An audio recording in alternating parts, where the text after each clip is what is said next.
Hey everyone, happy Sunday to you. I hope all is well.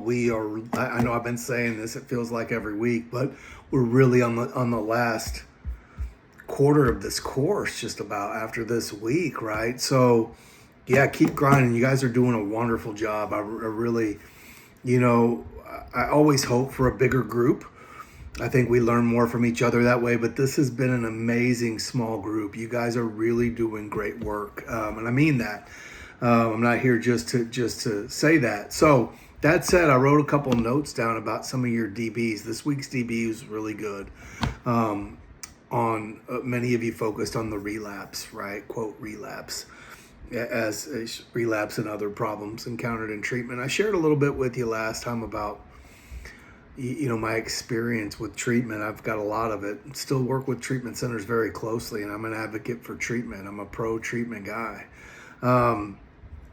But I want to encourage you to consider language again, right? I know this is something that's new. Look, if I'm sitting around with somebody in treatment or at a 12-step meeting or any recovery type setting or in any intimate type setting that's not counseling, use whatever term you like.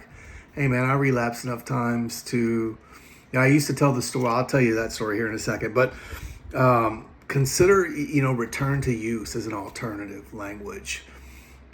Look, while we're dealing with, many of you alluded to combat veterans or people with significant traumas in some way, maybe that language doesn't matter.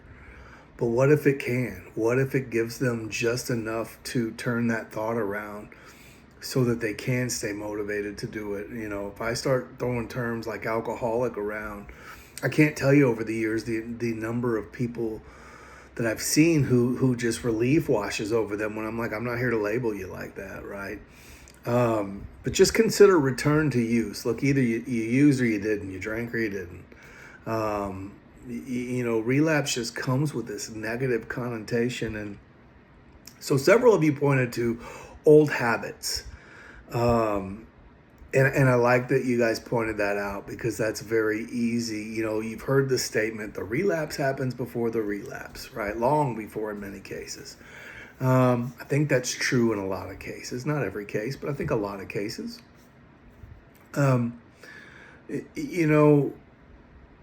Changing habits matters. This is a lifestyle change, and my hope is you will begin to, I got something in my eye, that you guys will begin to come from that perspective, that framework of this is a lifestyle change. This isn't just stopping drinking or using drugs. Yeah, that's the biggest part up front, but this becomes a lifestyle change. And look, many people, they stay in AA or NA for 30 years, 20 years. Good for them, man. I'm really grateful that that's there. That's a better alternative. I'll just share with you, for me, I knew that wasn't going to be me. I felt like that. If I said that, of course, it sounded like the typical dope fiend, hey, yeah, keep coming back kind of thing. But I knew I went for 2 years pretty religiously, pretty solidly. I lived there. And I've still lived by those principles. It taught me 16 years later. The key is incorporating it into a lifestyle. So this fast forward brings me into, some of you touched on abstinence, and in most treatment centers you've been to talk about complete abstinence. Because people that are in treatment have a problem. I mean, right? It's not somebody that tied one on. Look, is that to say that there's been people that went to treatment, stayed abstinent for a period of time and then return to use? Of course, we all probably know somebody or have heard of somebody. I'm just telling you, for me, that's not a thing, right? And that's okay. It doesn't matter what's for me. For my client, I'm going to support them in whatever they do. That's the key, right? My format is, my preference is, if you need a detox, let's put that in perspective. If you need to detox yourself from a substance, there's probably treatment necessary. I think that's fair. I think to relearn some new tools, some thinking. But if you go to treatment in a residential IOP setting, I think that abstinence is probably a good plan. However, it doesn't matter what I think. We'll talk about it. Hey, here's the potential benefits I see for this for you. Here's the potential pitfall, so to speak. What are the barriers? And you have those conversations with your client. Maybe you support harm reduction. That's a thing a lot of people do, right? I'm here to support my client in their journey. I'm not here to choose for them. I'm here to walk with them through their choices. Now, I can recommend and I can show statistics and I can say why I think this is what it is. I'm not willing to do that, Dan. Great. What are we willing to do? Right? And I'm still going to support them no matter what my beliefs are or no matter what what works or doesn't work for me is irrelevant, right? So again, I know for me it's not a thing, but again, it doesn't matter for me. So one of you touched on triggers, and triggers is always a fun topic because I think there are certain things that make us more hypersensitive, right? And I think it's by population, and I know many of you are veterans in this class, and again, I just can't thank you guys enough for your service. But that said, I think there are certain things. My father was a Vietnam veteran. Loud noises would trigger him to a response of some kind, right? It was almost out of his control. I think it was out of his control.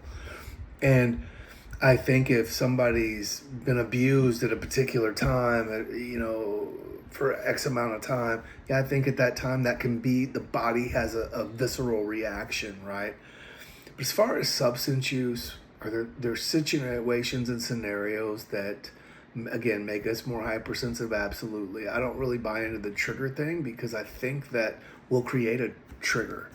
I mean, if we don't have one, we'll create one. That's what the brain does. And that's why this is a complete lifestyle change and a way of thinking about things. And, what works for me and what doesn't. So, always a great debate, if you will, or a great point of conversation. And I don't care what you label it as. Call it a trigger, call it hypersensitive, call it whatever you want. Here's the problem I come across sometimes is when we focus in on, let's look at our triggers. Okay, well, as long as I don't do this, I'll be okay. Well, that's just a piece, right? We again, this is a lifestyle which incorporates everything we think, say, or feel, right, and do. So, anyways, really good. One of you wrote, relapse is a part of the process in a lot of cases, and you're going to hear that throughout your time. Although it doesn't have to be, is what was said, and I love that because that's exactly what my very first sponsor told me. He's like, it's part of the process, but it doesn't have to be.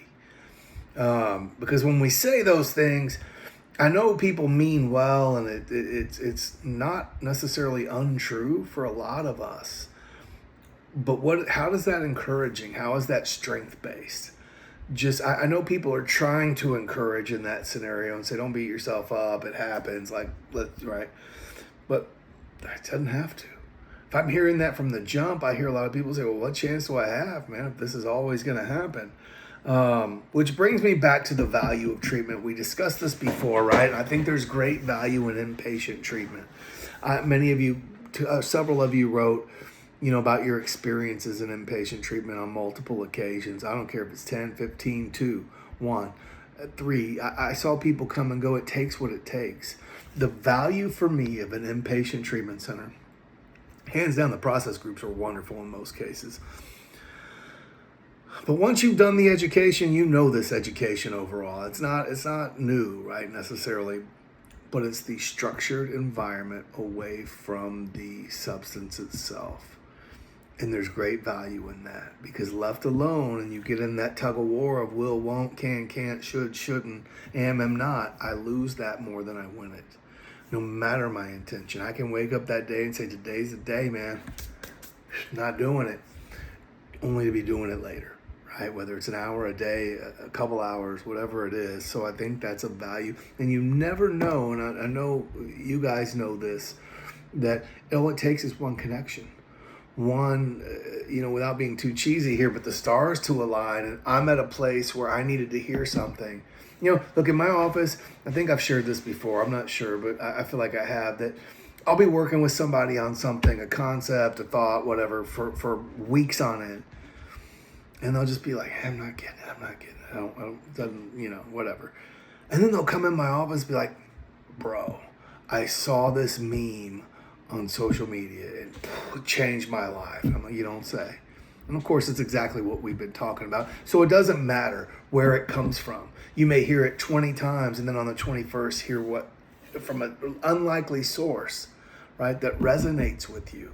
So maybe it's the way they phrase it. Maybe it's the setting. Who knows, right? So I think there's always value in that. So, as far as, quote, relapse or returning to use, this is something I work with my clients on, considering that it's just information coming from that framework.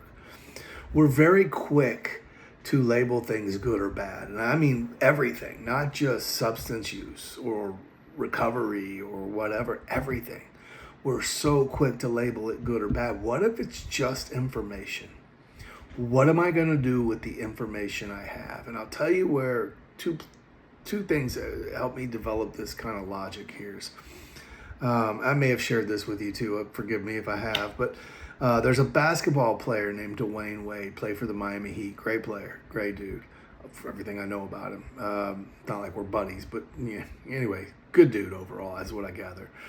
And I was watching an interview with him years ago, and his child had come out as a trans child. Now, I don't know if it was man, woman. I don't remember those details, so forgive me there. But I remember the interviewer was very clearly trying to bait him into saying it's good or bad. And he had the best answer. He said, it's just information. He said, now my job as a parent is to take the information I have, get as educated as I can on the subject so that I can best support my child. Man, I ran with that. I've run with it ever since. It's just information. What am I gonna do with it? Right? Am I gonna sit in the negative, the poor me, which is easy to do? Look, I had enough desired chips to shingle a roof from AA, literally. Right? Very quick rundown of my story is I stayed up 13 months the very first time I tried. I lived in AA. I went multiple times a day, every day if I could. I mean, I kid you not. Not every day, but most every day. I had to. I couldn't afford treatment. I didn't really know about treatment anyway back then. But I was struggling, right? But I didn't do any work. I didn't try to apply it outside of the room. I was that guy it was easy for me to be that way in the room and couldn't figure it out outside. And then I was in and out for 3 months, or 3 years, 3.5 years. 2 months here, 2 days there, a week here, 2 months there, a couple days here. I literally had enough desired chips to shingle a roof. And I would do the same stuff, feel like many of you alluded to using again and again and again, relapse, if you will. And I remember thinking, I'm just doomed, man. There's no hope here. I just keep relapsing. And I felt how probably you felt very similarly, how most of us felt when we do. It's terrible. It's hard. It's shameful. It's all those things that we feel, nothing positive. And then this last time, almost 16 years ago, I said, look, man, I'm not doing this again. Not the relapse part, the thought process part. I'm not beating myself up. I can choose to make this a positive experience because something I'm doing is not working, right? I have to reevaluate, what am I doing? Where can I really do something different than I have been before? Where can I apply something new? Where can I make a change? And that excited me. And here I am this many years later. But it goes right in line with, this is just information. What am I going to do with it? So anyway, something to consider as you move forward in your careers. I really do like that logic. I want to give you all props for supporting each other. I really, that's the beauty of these DBs and your class interaction together. And obviously with more students in a class, there's going to be much more to see. But you guys have really done a solid job of supporting each other. This is what we do with our clients. I come from a place, I try to come from a positive, Carl Rogers coined the phrase, unconditional positive regard. That's how I try to look at my clients. Strength-based approach. How can we turn this around to something positive, right? Part of me is a cheerleader as a counselor. Part of me is a collaborator. Part of me is an educator, as it will be for you. I know many of you are in a peer support setting right now.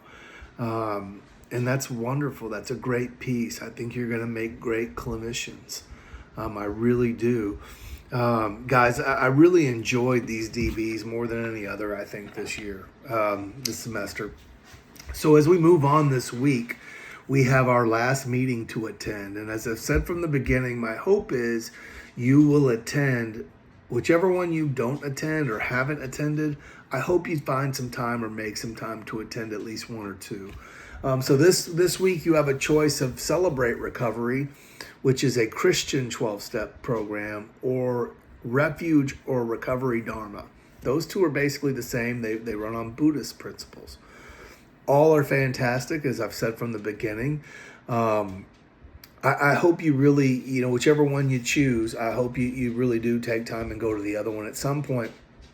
But this is getting a little long for you in this video. I try to respect your time. So I'll go into those programs a little more next week as you've had some time to experience them.